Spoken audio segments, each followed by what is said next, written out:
আমাদের দাবি যে বাবা হয়ে কিভাবে মেয়েকে ধর্ষণ করে এই বিচারটা করতে হবে, তার ফাঁসি হতে হবে।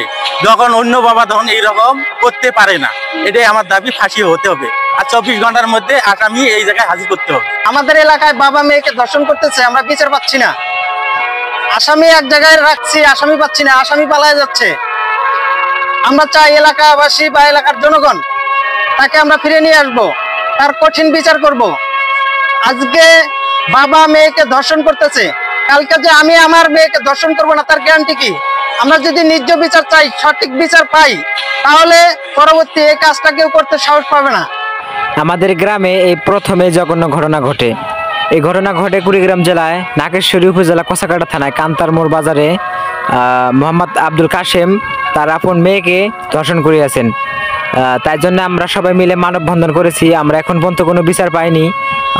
বিচার দেওয়ার কথা ছিল, চেয়ারম্যানের কাছে দায়িত্ব দেওয়া হয়েছিল, চেয়ারম্যান আমাদের বিচার দেয়নি।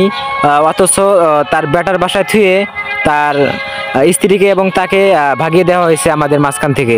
তো আমাদের গ্রামবাসী মিলে সবাই মানববন্ধন করতেছি, এমনকি আমরা এই বিচার চাই, আমরা সবাই তার ফাঁসি চাই। যার কাছে তার আপন মেয়ে নিরাপত্তা নয়, তার কাছে আমাদের গ্রামবাসী কিভাবে নিরাপত্তা থাকবে?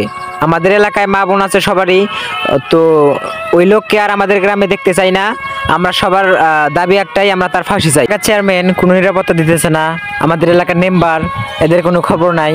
এই ঘটনা ঘটার পরে চেয়ারম্যান একটু বারও আমাদের এলাকায় আসেনি, এমনকি মেম্বারকেও দেখা যায়নি। গ্রামের মেম্বার চেয়ারম্যান তারা এলাকায় জনগণের পাশে দাঁড়ায়নি।